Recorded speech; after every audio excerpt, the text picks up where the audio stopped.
Hello everyone, welcome to Pharma Talks. आजचा जो topic आहे तो आहे पावडर्स.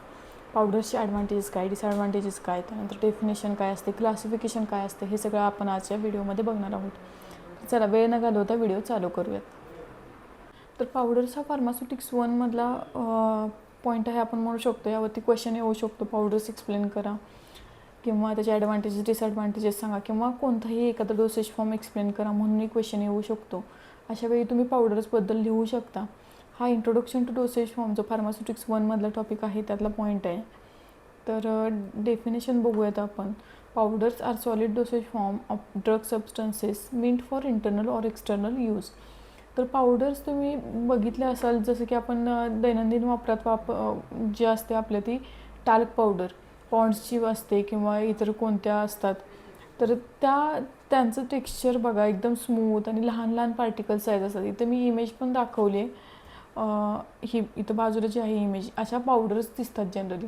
ह्यामध्ये आता बघा, powders are solid dosage form. हे तर एक सॉलिड डोसेज फॉर्म्स आहेत. सॉलिड डोसेज फॉर्म म्हणजे काही माहिती नसेल तर त्याचा पण एक व्हिडिओ बनवलेला आहे आपण, त्याची लिंक मी खाली देते. तो व्हिडिओ बघून घ्या, तुमच्या लक्षात येईल सॉलिड डोसेज फॉर्म्स म्हणजे काय असतं. तर ही एक सॉलिड डोसेज फॉर्म आहे ऑफ ड्रग सबस्टन्स. ह्यामध्ये ड्रग असणार आहेत ह्या पावडरमध्ये आणि मींट फॉर इंटरनल और एक्सटर्नल यूज. इंटरनल म्हणजे शरीराच्या आत घेण्यासाठी, मग ते तोंडाद्वारे असू देत, इंजेक्शनमधून असू देत किंवा इतर कोणत्याही डोसेज फॉर्मच्या मार्फत असू देत. तर ही इंटरनल यूजसाठी असू शकते किंवा एक्सटर्नल यूजसाठी. एक्सटर्नल यूज म्हणजे काय, तर स्किनवरती लावण्यासाठी, स्किनच्या वरती काही कंडिशन असतील तर त्यासाठी लावण्यासाठी, कुठं भाजले किंवा काय झाले अशा वेळेला पण ही आपण पावडर्स वापरू शकतो. तर तुमच्या लक्षात आलं का, powders are solid dosage form. हे सॉलिड डोसेज फॉर्म आहे ज्यामध्ये ड्रग असणार आहे, जो की इंटरनल किंवा एक्सटर्नल यूजसाठी आपण वापरणार आहोत. जनरली पावडर्स जे असतात त्या अशा दिसतात. ह्यामध्ये कलर चेंज असू शकतो किंवा ह्यामधले कंटेंट जे आहेत ते वेगळे असू शकतात. ह्यामध्ये ड्रग वेगळे असू शकतात, कंपोजिशन वेगळं असू शकतं. रेफरन्ससाठी मी फक्त ही इमेज लावलेली आहे. तर पावडर्सचं आपण क्लासिफिकेशन बघूयात. फर्स्ट जो टाईप आहे तो आहे डिवायडेड पावडर्स. ह्यामध्ये बघा, it contains single dose in single pack. तर ह्यामध्ये काय असतो, पावडरचा एक सिंगल डोस जो एकाच टायमिंगला घ्यायचा आहे तो एका सिंगल पॅकेटमध्ये असतो. तुम्हाला पॅकेट ओपन करायचं आहे आणि तो सिंगल डोस घ्यायचा आहे. आता पावडर्स ह्या जनरली जे असतात ते लिक्विडमधून, जसं की वॉटरमध्ये मिक्स करून घेतल्या जातात किंवा दुधात मिक्स करून घेतल्या जातात. कॉमन एक्झाम्पल तुम्हाला माहिती असेल ORS किंवा इथे इमेज दाखवले त्याप्रमाणे हेल्थ ओके. तर हे जे पावडर्स आहेत ह्या शक्यतो लिक्विडसोबत घेतल्या जातात. तर ह्यामध्ये हा जो सिंगल डोस असतो तो एका सिंगल पॅकेटमध्ये, हे एक 5 ग्रॅमचं सॅचेट दिसते तुम्हाला इमेजमध्ये, तर ते ओपन करायचं आहे. पूर्ण पावडर जी आहे ती ठराविक ml, जसं की 200 ml 1 लिटर पाण्यामध्ये मिक्स करायचे आणि ते घ्यायचं आहे. तर हा झाला डिवायडेड पावडरचा प्रकार, ज्यामध्ये सिंगल डोस असतो जो सिंगल पॅकेटमध्ये पॅक केलेला असतो आणि एकाच टायमिंगला तो घ्यायचा असतो. Taken with water or as it is. हे पाण्यासोबत घेतले जाऊ शकतात किंवा नाही घेतले म्हणजे ॲज इट इजही घेतले जाऊ शकतात. त्याची कंडिशन्स डिपेंड आहे, तुमचे जसे डॉक्टर सांगतील त्याप्रमाणे घ्यायचं आहे. काही पावडर जे आहे ते कंपल्सरी पाण्यातूनच घ्यायच्या असतात, अशा वेळेला त्या पाण्यातून मिक्स करूनच घ्यायला लागतील. इथे एक्झाम्पल आहे बघा, हेल्थ ओके 5 ग्रॅमचा पॅक जसं आहे तसं ORS आहे. तर हे काही न्यूट्रास्युटिकल्स आहेत. तर हे सिंगल डोस असतो, सिंगल पॅकमध्ये पॅकेजिंग केलेलं असतं, त्याला आपण म्हणतो डिवायडेड पावडर्स. इथं मी रेफरन्ससाठी इमेजेस दिलेले आहेत, तुम्हाला लक्षात यावं यासाठी. एक गोष्ट लक्षात घ्या तुम्ही इथं, की मी कुठल्याही ब्रँडचं प्रमोशन करत नाही आहे. फक्त ज्या मला इमेजेस सापडल्या, तुम्हाला लक्षात येतील असं वाटलं, त्यामुळे इथे इमेजेस जोडलेल्या आहेत. नेक्स्ट क्लासिफिकेशनमध्ये बघा, बल्क पावडर्स. तर ह्या ज्या आहेत ह्या डिस्पेन्स्ड इन बल्क क्वांटिटीज. आता इथं बघा, तुम्ही जर का इमेज बघितली तर दोन्ही पण हे मिरालॅक्स आहे. सेम ड्रग आहे, सेम एक्सिपियंट किंवा सेमच औषध आहे असं म्हणूयात आपण. पण फरक काय आहे, तर ह्या पॅकेजिंगचा फरक आहे बघा. तर इथं तुम्हाला दिसते का बघा, हा काय आहे 10 सिंगल डोस, म्हणजे ह्यामध्ये हा जसं दाखवलं आहे तसं एक सॅचेट 10 सॅचेट असणार आहेत जे तुम्हाला सिंगल डोस एका ग्लास पाण्यासोबत घ्यायचे आहेत. तसंच इथं जे आहे हा मिरालॅक्स, हा पूर्ण मोठी बॉटल आहे जे की टोटल 50 ग्रॅमची आहे. आणि ही काय करायची, 30 ऑन्स डेली डोसेस. ह्यामध्ये 30 ऑन्स मोजून घ्यायचं आहे आणि तो पाण्यासोबत घ्यायचा आहे तुम्हाला किंवा लिक्विडसोबत काय असेल त्याच्यासोबत घ्यायचा आहे. तर हा फरक आहे बल्क पावडर्स आणि डिवायडेड पावडर्स. हा जो झाला तो बल्क पावडर्सचा प्रकार झाला. हा जो झाला तो डिवायडेड पावडर्स, म्हणजे ह्यामध्ये सॅचेट आहेत, सिंगल डोस आहे. ह्यामध्ये मल्टिपल डोस एकाच पॅकमध्ये आहेत. अजून एक बघा, ह्याच्यावरती इमेज दाखवली, पाणी आहे इथं, मला वाटतं एक कॉफी वगैरे असेल किंवा आणि हे ज्यूस आहे. तर हे ह्याचा अर्थ असा असू शकतो की तुम्हाला जे हवे त्या लिक्विडसोबत घेऊ शकते असं असू शकते. तर ही पण एक गोष्ट झाली.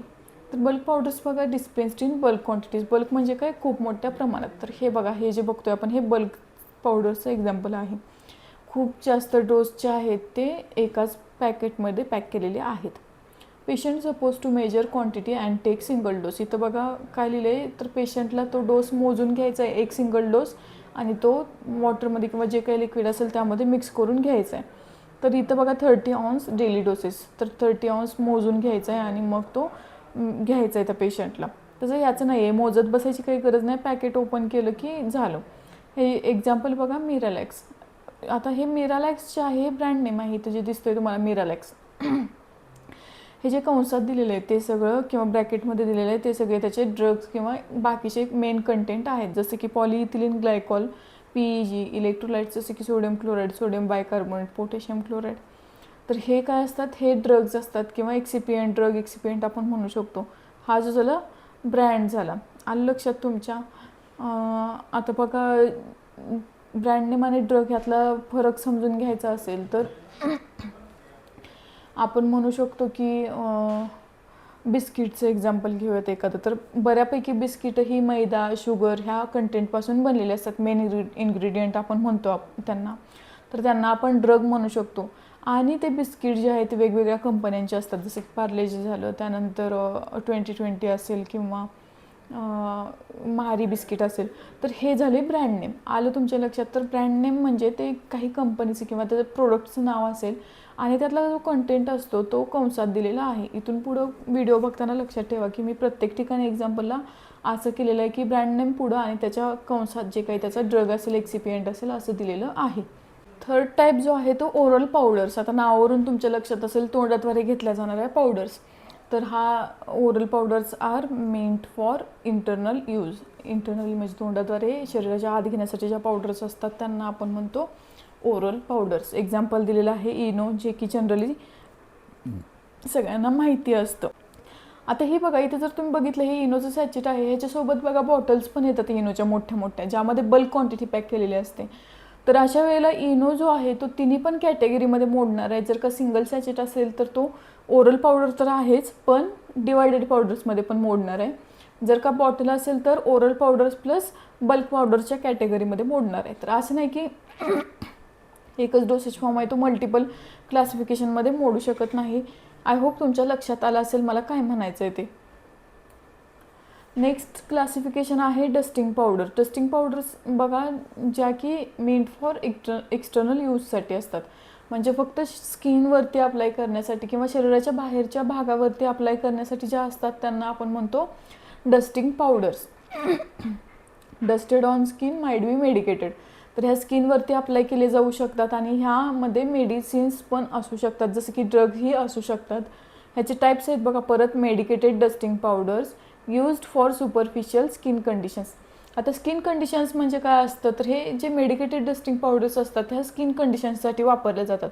स्किन कंडिशन्स म्हणजे जे त्वचेचे रोग असतात ते, जसे की नायटा असेल, गज करणं असेल, खरूज असेल, तर अशा प्रकारच्या रोगांवरती जे काही पावडर्स वापरल्या जातात वरच्यावर स्किनवरती अप्लाय करण्यासाठी, तर त्यांना आपण म्हणणार आहे मेडिकेटेड डस्टिंग पावडर. इथे एक्झाम्पल आहे बघा कॅन्डिड. हे ब्रँड नेम आहे. ह्यामध्ये ड्रग जो आहे मेन तो क्लोट्राइमेझॉल आहे, जो की एक अँटीबायोटिक म्हणून काम करत असतो. नेक्स्ट जो टाईप आहे डस्टिंग पावडरचा surgical dusting powder. Sterilized before used in body cavities or major wounds. तर हे जे आहेत ह्या बॉडी कॅव्हिटीज, जसे की ॲनल कॅव्हिटी असेल किंवा व्हाजायनल कॅव्हिटी, इतर कॅव्हिटीजमध्ये जे यूज केले जातात त्यांना आपण म्हणतो सर्जिकल डस्टिंग पावडर. ह्या ज्या आहेत त्या स्टरलाइज केलेल्या असतात, म्हणजे निर्जंतुक केलेल्या असतात. का तर शरीराच्या आतल्या भागात जाणार आहेत किंवा जास्त खोलपर्यंत त्यांचा संपर्क येणार आहेत. अशा वेळेला जंतूंचं परत इन्फेक्शन होऊ नये. जर का त्या निर्जंतुक नसतील, त्यामध्ये थोडे जरी जंतू असतील तर ते परत इन्फेक्शन करू शकतात. ह्यासाठी त्या आधी स्टराईल केलेल्या असतात. आणि मेजर वुंड्स म्हणजे जसं की कापलेलं आहे पण खूप आतल्या लेअरपर्यंत काप गेलेला आहे, अशा वेळेला पण ह्या सर्जिकल डस्टिंग पावडर्स वापरल्या जातात. एक्झाम्पल दिलेलं आहे बघा न्यूओस्पोरिन डस्टिंग पावडर इथं आहे. ह्याचे कंटेंट जे आहे ते बॅसिट्रॅसिन, निओमायसिन आणि पॉलिमॅक्सिन बी. हे आहेत इथं कॅन्डिडचं, हे जे आहे मेडिकेटेड पावडरचं एक्झाम्पल आहे, हे जे आहे सर्जिकल डस्टिंग पावडरचं एक्झाम्पल आहे. दोन्हीतला फरक लक्षात घ्या. डस्टिंग पावडर म्हणजे जे स्किनवरती अप्लाय करायचे. फरक काय आहे तर मेडिकेटेड डस्टिंग पावडर सुपरफिशियल स्किनचे जे काही रोग असतील वरच्यावरती अप्लाय करायची. सर्जिकल डस्टिंग पावडर स्किनच्या आतपर्यंत अप्लाय केली जाते. नेक्स्ट क्लासिफिकेशन आहे मिक्स्ड पावडर्स. मिक्स्ड पावडर्समध्ये mixture of different drug substances stored in dry form and prepared when required. आता इथं बघा मी एक्झाम्पलवरून सांगते. इथं तुम्हाला दिसतंय बघा इमेजमध्ये, हा एक फेस पॅक आहे कुठला तरी. तर ह्यामध्ये इन्ग्रेडियंट तुम्ही बघितले तर भरपूर सारे इन्ग्रेडियंट आहेत जे की मेडिकल म्हणजे आयुर्वेदिक ड्रग्स आहेत असं समजूयात आपण. तर मिक्स्ड पावडर्समध्ये असे बरेचसे ड्रग सबस्टन्सेस ड्राय फॉर्ममध्ये स्टोअर केलेले असतात मिक्स करून. आणि फेस पॅक म्हणजे आपण हा असाच पावडर्स लावू शकत नाही. आपल्याला काय करायला लागेल तर फेस पॅक बनवण्यासाठी त्यामध्ये वॉटर किंवा इतर लिक्विड मिक्स करून ह्या पावडरसोबत मिक्स करून ह्याचा एक पॅक तयार करायला लागेल आणि मग तो आपल्या चेहऱ्यावरती अप्लाय करायला लागेल. तर लक्षात आलं मिक्स्ड पावडर्स कसे असतात, आधी वेगवेगळे ड्रग ड्राय मिक्स करून ते स्टोअर केले जातात ड्राय फॉर्ममध्ये म्हणजे पावडर फॉर्ममध्ये. जेव्हा गरज आहे तेव्हा ते तयार केले जातात आणि अप्लाय केले जातात किंवा घेतले जातात. आता बघा लहान बाळांचे अँटीबायोटिक्स पण असतात जे ड्राय पावडर असते आणि त्याच्यासोबत लिक्विड असतं. ते ड्राय पावडरमध्ये ते लिक्विड ओतायचं जेव्हा बाळाला द्यायचं आहे तेव्हा आणि मगच ते दिलं जातं. तर हे पण काय झालं एक मिक्स्ड पावडरचं एक्झाम्पल झालं. एक्झाम्पल बघा herbal face mask, citric acid etcetera. Next point जो आहे तो ॲडव्हान्टेजेस. तर हा कन्व्हिनियंट बघूयात ॲडव्हान्टेजेस आपण काय आहे तर convenient form to compound and administer. तर सोपा फॉर्म आहे कशासाठी तर तयार करण्यासाठी पण आणि घेण्यासाठी पण. पावडर घ्यायचे आहे, पाण्यामध्ये मिक्स करायचे आणि घेऊन टाकायचे. तर बनवण्यासाठी पण सोपं आहे आणि घेण्यासाठी पण सोपं आहे. म्हणजे आजारी व्यक्ती असेल तरी तो इझिली घेऊ शकतो. जसं की बघा टॅबलेट्स असतील तर खूपच जास्त आजारी व्यक्तीला ते किंवा वयस्कर व्यक्तीला ते घेताना त्रास होईल. तर अशा वेळेला पावडरचा कन्व्हिनियंट फॉर्म होतो किंवा लिक्विड हा कन्व्हिनियंट फॉर्म होतो असं म्हणूयात आपण. Stable in nature. ह्याचं पावडरचं नेचर जे असतं ते स्टेबल असतं म्हणजे वातावरणाचा शक्यतो जास्त परिणाम होत नाही पावडरवरती जसे की ऊन असेल किंवा जास्त दमट वातावरण असेल अशा वेळेला. Fine particle size facilitate rapid drug absorption. Particle size एकदम लहान आहे त्यामुळं काय होणार आहे ड्रग ॲब्सॉर्प्शन पण फास्ट होणार आहे शरीरामध्ये ज्यामुळे रिझल्ट जे आहेत ते फास्ट येणार आहेत. Rapidly dissolve in GIT so minimize problem of local irritation. आता हे काय असतं लोकल इरिटेशन म्हणजे त्या जागी होणारं इरिटेशन म्हणजे त्रास किंवा जे काही प्रॉब्लेम असेल तो. तर इतर डोसेज फॉर्म जसं की टॅबलेट असेल तर ते आपल्या GITमध्ये काय होणार आहे जास्त वेळ राहणार आहे आणि त्यावेळी कदाचित आतल्या जे शरीराची स्किन असते आतल्या भागांची आतल्या अवयवांची तिथं जास्त वेळ राहिल्यामुळं त्या भागाला इरिटेशन होऊ शकतं. हे थोडंसं पावडरच्या बाबतीत ॲडव्हान्टेजेस होतं की पावडर जास्त वेळ एका ठिकाणी थांबत नाही त्यामुळं लोकल इरिटेशनचा प्रॉब्लेम जो आहे तो कमी होतो. Can be taken with suitable liquids. मगाशी मी सांगितलं तसं जे काही डोसेज फॉर्म जे आहेत पावडर काही डोस जे आहेत ते पाहिजे त्या लिक्विडसोबत घेता येऊ शकतात. एक्सेप्ट जर का एखादी पावडर जी आहे ती फक्त पाण्याबरोबरच घ्यायची अशा वेळेला ती पाण्याबरोबरच घ्यायला लागेल. Manufacturing is economic hence product cost ultimately becomes low. Powder तयार करणं हे कमी कॉस्टमध्ये होतं त्यामुळं प्रोडक्टची कॉस्ट ही सुद्धा कमी होते. तर हे झाले ॲडव्हान्टेजेस.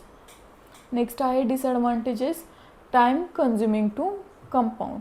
तर पावडर्स ज्या असतात त्या बनवण्यासाठी वेळ लागतो. म्हणजे जसं की टॅबलेट घेतली आपण तर टॅबलेट काय होणार आहे पॅकेट ओपन केलं की लगेच घेता येणार आहे. त्याच्या विरुद्ध पावडर्सला काय होणार आहे की पॅकेट ओपन करून पाणी घ्या त्यामध्ये मिक्स करा डिझॉल्व करा आणि मग घ्या. तर हे वेळ खाणारी गोष्ट आहे जेव्हा पावडर घ्यायच्या असतात तेव्हा. Inaccurate amount of drug delivery is possible. हे कुठल्या बाबतीत तर बल्क पावडर्स असतील आणि जर काही एखाद्याला डोस कसा मोजायचा कसा मिक्स करायचा किती पाण्यात मिक्स करायचा हे जर माहिती नसेल जरी सिंगल डोस असेल तरी पण हे प्रॉब्लेम्स येऊ शकतात. Individual dose packing might expensive. Single dose packing असेल आता बघितलं मग अशा आपण इनोचं आहे तर बल्कमध्ये पण येतं आणि सिंगलमध्ये पण येतं. तर सिंगल डोसचं जे पॅकिंग आहे ते पॅकेजिंग कॉस्ट वाढल्यामुळं अशा डोसचे आहेत इंडिव्हिज्युअल डोस ते पण एक्सपेन्सिव्ह होऊ शकतात. Powders with volatile, hygroscopic, oxidising and deliquescent in nature are unstable. जर का पावडरच स्वतः व्होलाटाईल म्हणजे उडून जाणारे असेल, हवेच्या संपर्कात आली, दमट वातावरणात आली, तर त्याच्यावरती परिणाम होणार असेल, लिक्विडमध्ये कन्वर्ट होत असेल, तर अशा वेळेला पावडर्सचा आपण पावडर डोसेज फॉर्म बनवू शकत नाही अशा ड्रग्सचा. तर हा एक डिसॲडव्हान्टेज आहे. Patient may misunderstood correct method of use if not instructed properly. मागाशी सांगितल्याप्रमाणे जरी सिंगल असेल डोस किंवा बल्कमध्ये डोस असेल, मोजायला कळालं नाही किती लिक्विडमध्ये घ्यायचं आहे, कोणत्या लिक्विडसोबत घ्यायचं आहे, हे जर का पेशंटला समजलं नाही तर डोस चुकीचा जाऊ शकतो आणि मिसअंडरस्टँडिंग, गैरसमज पेशंटचा होऊ शकतो. Not suitable if drug is of बिटर ऑर अनप्लिजंट टेस्ट. आता बघा, टॅबलेट जे असेल किंवा पिल्स असतील, इतर गोळ्या ज्या असतात त्या तोंडात ठेवले की पाणी घेतलं की लगेच त्या पोटात जातात. तर पावडर्सचं त्याच्या अपोजिट आहे, त्याचं लिक्विड म्हणून घेतो. लिक्विड 200 ml, 500 ml, 1 लिटर एवढं पण असू शकतं. आणि अशा वेळेला जर का बिटर म्हणजे कडवट टेस्ट किंवा खराब टेस्टचं जर का पावडरमध्ये कन्व्हर्जन केलं, पावडर डोसेज फॉर्ममध्ये, तर मग जास्त वेळ ते बिटर टेस्ट माणूस ते घेऊ शकणार नाही तो डोसेज फॉर्म. बिटर टेस्टचे जे काही डोस असतील तर त्यांसाठी वेगळा डोसेज फॉर्म तयार करायला लागेल, ज्यांची टेस्ट आपण मास्क करू शकतो ज्या ड्रग्सची बिटर असूनही. तर अशाच ड्रग्सचे आपल्याला पावडर डोसेज फॉर्म तयार करायला लागेल.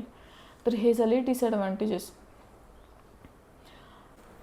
आय होप तुम्हाला ह्या सगळ्या गोष्टी समजल्या असतील. जर का काही डाऊट असेल तर कमेंट सेक्शनमध्ये टाका आणि व्हिडिओ जर का आवडला असेल तर लाईक करा, तुमच्या फ्रेंड्ससोबत शेअर करा आणि चॅनलला सबस्क्राईब करायला विसरू नका.